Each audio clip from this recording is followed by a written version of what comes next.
it's Rose, your creative guide here at WildRoseBohemian.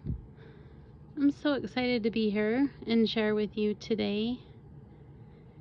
I've gotten a lot of feedback about my last video and the way the sound cut in and out. Trust me, I am definitely working on the technical side of things. I purchased a new camera and microphone and really struggling with that this week. So I'm back on my iPhone. Please bear with me and be patient and kind. I have something I really want to share with you as the October kit comes out.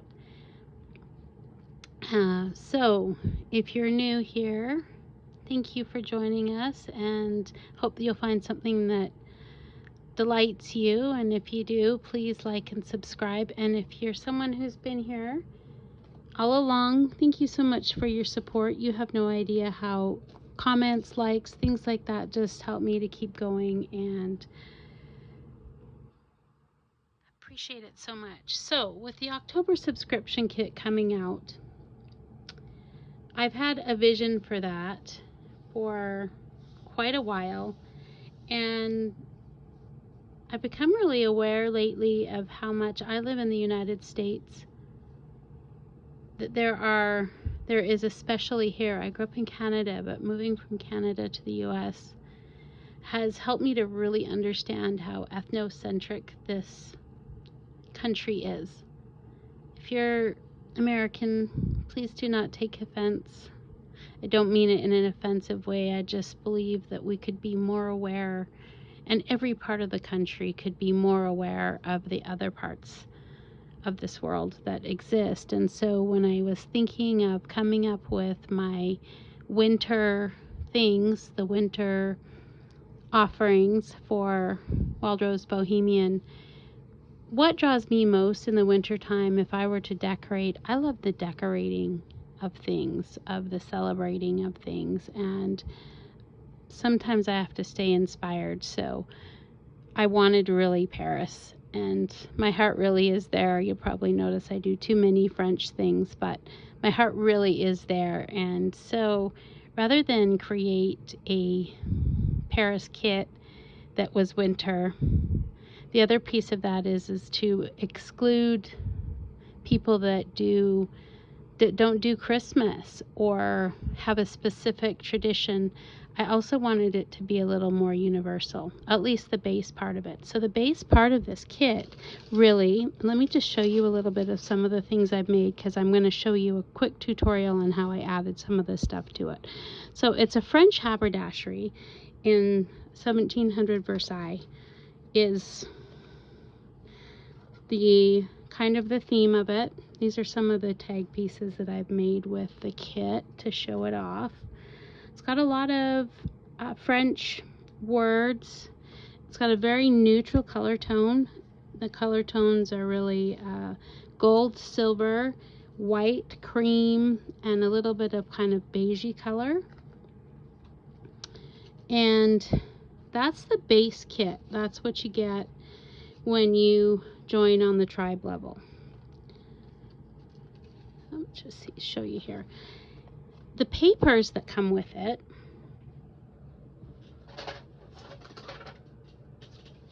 excuse me for a moment, the papers that come with it, if you subscribe on the Bohemian level, which is just the basic $1.99, you also get a gift of the paper that comes with it that is the base of the kit. And so there's about 30 pages of French ephemera that I put together. There's a lot of fashion ephemera. I didn't quite stick to 1769, but or 1784, 17 something. I did include a lot of pieces like this, and then there's a whole bunch of receipt paper, ledger paper, again some French fashion things, ledger paper, advertisements. These could be printed music pages. They could be printed as a as a base of a journal or used for terra ephemera. That's mostly what I think I'll probably do, is use it as like terra ephemera. Those two things make up the base of the kit. And everything else that comes out and that'll come with it is a winter white theme, and it all matches. And this, my base, you could use the subscription kit in any French theme, is my belief. So it's that universal. So that is the base of it. And then to pair with it, if you subscribe at a higher level or just want to add on, there's some pattern papers that go with it, and let me show you those really quickly. Oops. They're some of my favorites because they could be used in a lot of ways, and I'm thinking a lot with the winter theme. But you can see these are patterns, seamless patterns. You get the seamless patterns that go with it. I've already kind of begun to cut some of these pages up. That's why you're getting off sizes here.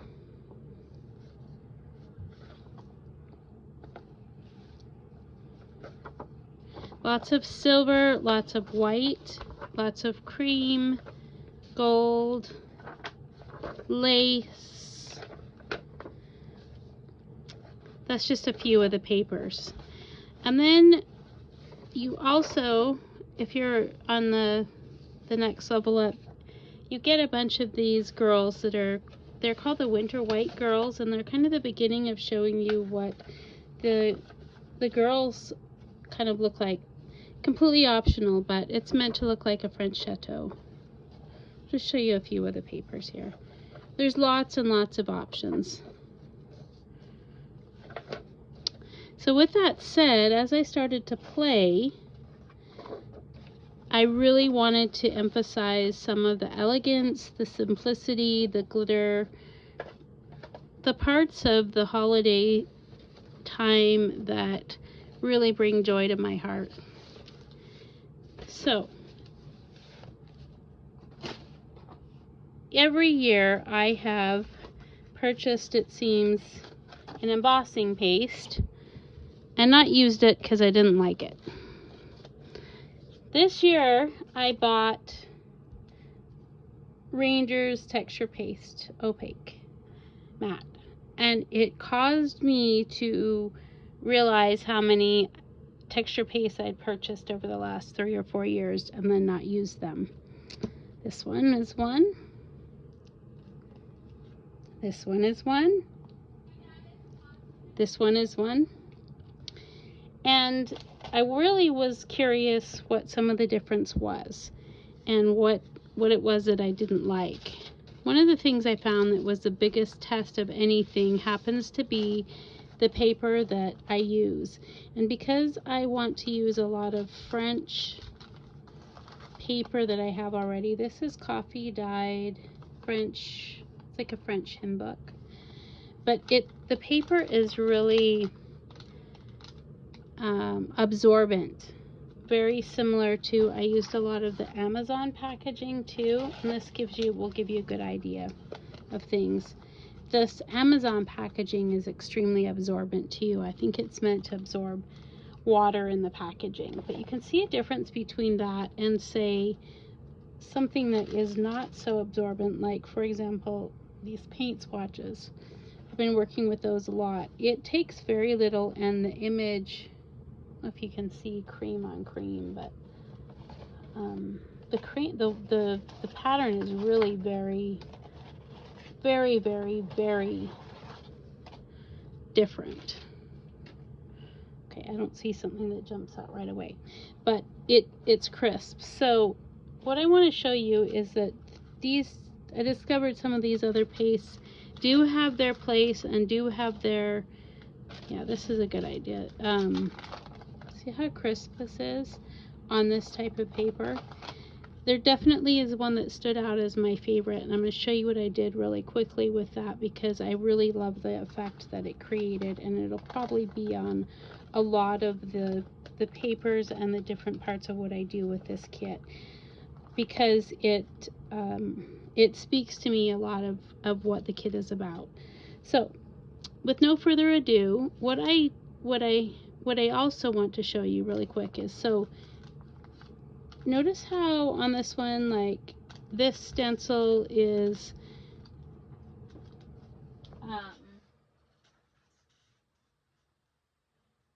it's crisper here and then a mismatch here. That's what I want to show you really quick on the difference in the paste. So it doesn't matter so much on paper that isn't porous, but it does matter on old paper. So I'm using some stencils like this one. I have a ton of stencils, but I chose that one. I chose, let's see, this one. I liked the bottom of it. I'm using this one. Those are all from Temu. And I think my very favorite one ended up being this one because it's got a combination of them. I also found that one of these does not wash off well at all, even right away. I couldn't get it quick enough to the sink to get it to clean up, and that was really a problem for me. So I'm using texture paste, I'm using a stencil, I'm using Rock Candy Distress glitter, my very favorite glitter, and then I am telling you the one I like best, if you're going to purchase one, is this one here. It seems to work on any surface and not just a surface that isn't porous. So one more time.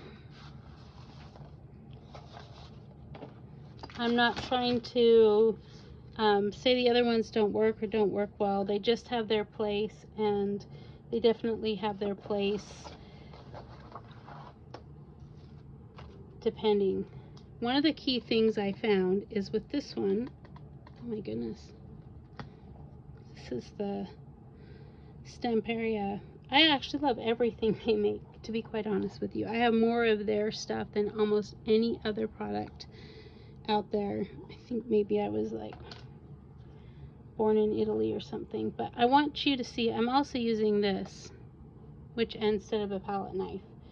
I think Tim Holtz uses a palette knife a lot, so like this. I'm not using that. I've really come to like, this is, oh, hold on, is it, I do not know how you say their name. Is it, I know it's Art Extravagance, but it's Finnebear, forgive me. This is an amazing tool. It's not a paintbrush, but acts very much like it. That's what I'm using. Let me show you really quick what this paste looks like. See, it's, when you dip into it, it's kind of like sour cream, like a pudding or something. It's very much feels like a very thick paint, and when you put it on, unless it's on a surface that is not porous, because there's so much water in it, it tends to spread on the stencil. I don't love it. You'll see the difference with this one. This is the texture paste that's Tim Holtz, and it really is much more like the kind of paste you use to put on walls. I forget what that's called, but it works better than that because I've used that plain texture paste from the walls and it dries out too much. So this is what I'm using. I'm using this, and the technique is really, really very simple. All you do, pick one to work with here. Actually, let me show you first on just the music paper. So the other thing I don't like about the Stamperia is that it's very hard to clean and wash. All I'm doing, probably Sorry, Ranger, if you're cringing at the way I'm using your products, but I liked doing it this way. So you just get some of the paste. And what I love about this tool is that really very easily, it's a lot more easy for me to control where I put it, and I can get the top of it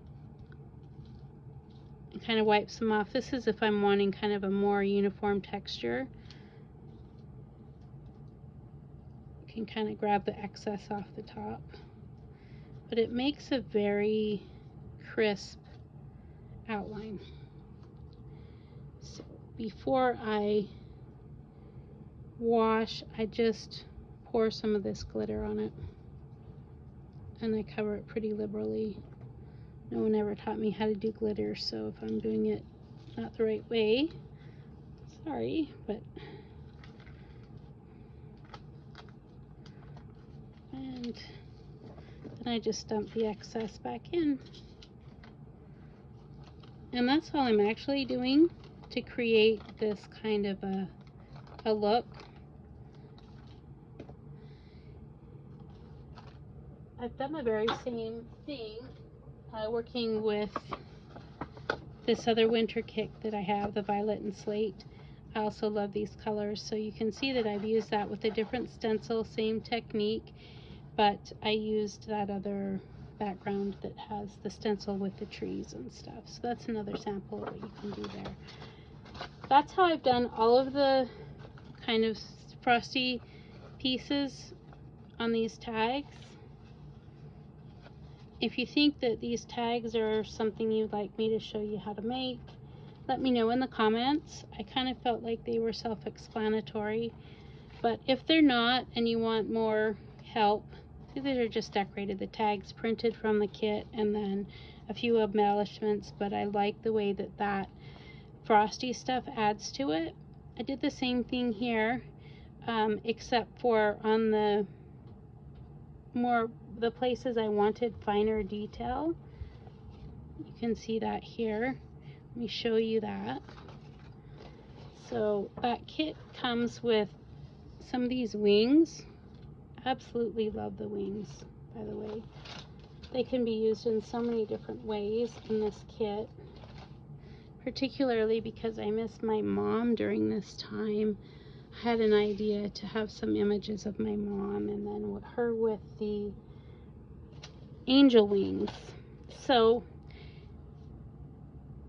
all you do here, I'm using our glitter glue. Make sure it's okay. And all I did was outline where I really want the glitter. Okay, so I chose the center of the wings. You choose what you want to highlight if there's places on the different tags. And I almost didn't make this video because I ordered an embossing pen from Ranger. It's taken forever to get here. And I think it does the same thing with the embossing powder. I haven't yet to try it, but I also don't have enough room for a heat gun on my desk. I have a very small craft space. I literally live with my kids. I'm so hoping that that isn't going to be always the case.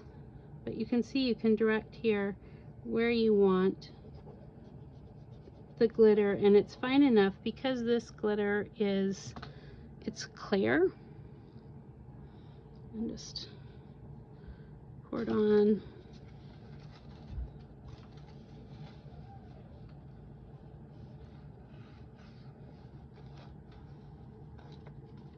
Really so simple, but it does add a lot of elegance to it. So that's all I have for you today. Thank you so much for stopping by and joining me. I hope you'll consider playing with the October kit with us. Come join us in the Facebook group. We have some challenges that'll be happening. Hope you have an incredible October. Thanks, guys. Please like and subscribe or leave me a comment. They help me keep going so much. Thank you again. Bye.